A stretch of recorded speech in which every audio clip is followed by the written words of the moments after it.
Código Internacional para a Proteção de Navios em Instalações Portuárias. Item 1. Disposições Gerais. Introdução. Esta parte do Código Internacional para a Proteção de Navios em Instalações Portuárias contém disposições obrigatórias às quais se refere o capítulo 11-2 da Convenção Internacional para a Salvaguarda da Vida Humana no Mar de 1974, conforme emendada. Objetivos. Os objetivos deste código são: 1. Estabelecer uma estrutura internacional envolvendo a cooperação entre governos contratantes, órgãos governamentais, administrações locais e as indústrias portuária e de navegação a fim de detectar ameaças à proteção e tomar medidas preventivas contra incidentes de proteção que afetem navios ou instalações portuárias utilizados no comércio internacional. 2. Estabelecer os papéis e responsabilidades dos governos contratantes, órgãos governamentais, administrações locais e as indústrias portuárias e de navegação a nível nacional e internacional, a fim de garantir a proteção marítima. 3. Garantir a coleta e troca eficaz de informações relativas à proteção. 4. Prover uma metodologia para avaliações de proteção, de modo a traçar planos e procedimentos para responder às alterações nos níveis de proteção. E 5. Garantir que medidas adequadas e proporcionais de proteção sejam implementadas. 1.3. Requisitos funcionais. A fim de atingir seus objetivos, este código incorpora uma série de requisitos funcionais. Estes incluem, mas não se limitam a: 1. Coletar e avaliar informações referentes às ameaças de proteção e troca de tais informações com os governos contratantes apropriados. 2. Requerer a manutenção de protocolos de comunicação para navios e instalações portuárias. 3. Prevenir o acesso não autorizado a navios, instalações portuárias e suas áreas restritas. 4. Prevenir a introdução de armas não autorizadas, dispositivos incendiários ou explosivos em navios ou instalações portuárias. 5.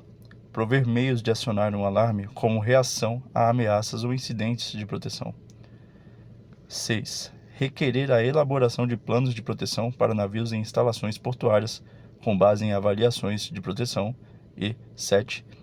Requerer formação, treinamento e exercícios para garantir a familiaridade com os planos e procedimentos de proteção. Definições.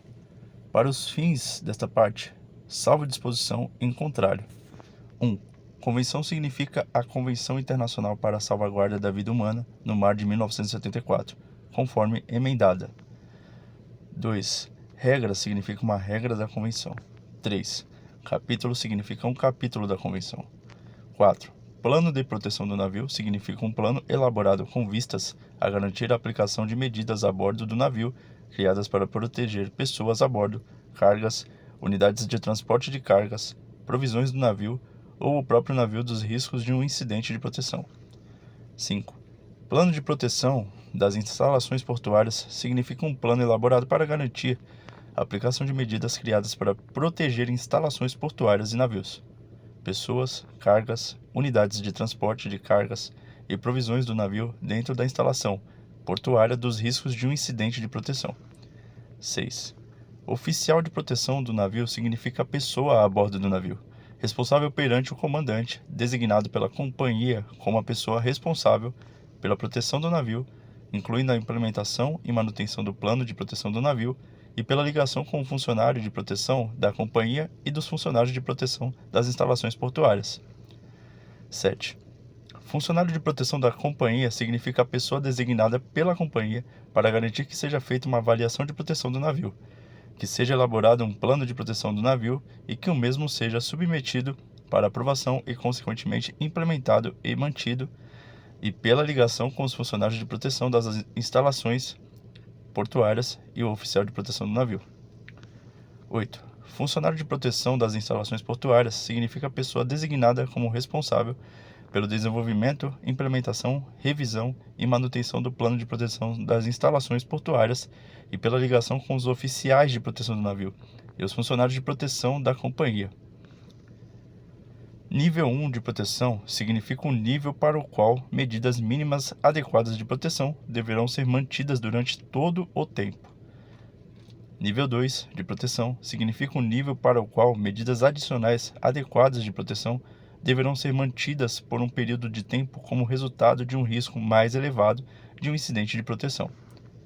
Nível 3 de proteção significa um nível para o qual medidas adicionais específicas de proteção deverão ser mantidas por um período limitado de tempo quando um incidente de proteção for provável ou iminente, embora possa não ser possível identificar o alvo específico. O termo navio, conforme utilizado neste código, inclui unidades móveis de perfuração ao largo da costa e embarcações de alta velocidade, conforme definido na regra 11-2/1. O termo governo contratante, em conexão com qualquer referência a uma instalação portuária, conforme utilizado nas seções 14 a 18, inclui uma referência à autoridade designada. Termos não definidos nesta parte terão o mesmo significado a eles atribuído nos capítulos 1º e 11-2. Aplicação.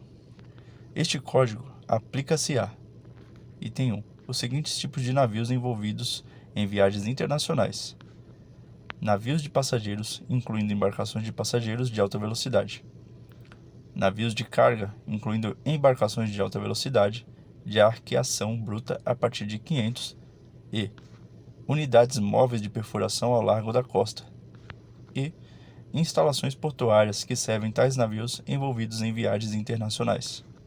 Não obstante as disposições da seção 3.1.2, os governos contratantes deverão decidir a extensão da aplicação desta parte do código às instalações portuárias dentro de seu território que, embora sejam utilizadas principalmente por navios não envolvidos em viagens internacionais, tenham que ocasionalmente servir a navios que estejam chegando ou partindo para uma viagem internacional. Os governos contratantes deverão basear suas decisões de acordo com a seção 3.2 em uma avaliação de proteção na instalação portuária feita de acordo com esta parte do código. No item 3.2.2, qualquer decisão tomada por um governo contratante, de acordo com a seção 3.2, não deverá comprometer o nível de proteção almejado pelo capítulo 11-2 ou nesta parte do código. No item 3.3, este código não se aplica a navios de guerra, auxiliares navais ou outros navios de propriedade de um governo contratante ou por ele operados e utilizados somente a serviço governamental de natureza não comercial. No item 3.4, as seções 5 a 13 e a seção 19 desta parte aplicam-se a companhias e navios conforme estipulado na regra 11-2/4. 3.5. A seção 5 e as seções 14 a 18 desta parte aplicam-se a instalações portuárias, conforme estipulado na regra 11-2/10. Item 3.6. Nada neste código deverá prejudicar os direitos ou obrigações dos Estados, previsto no direito internacional.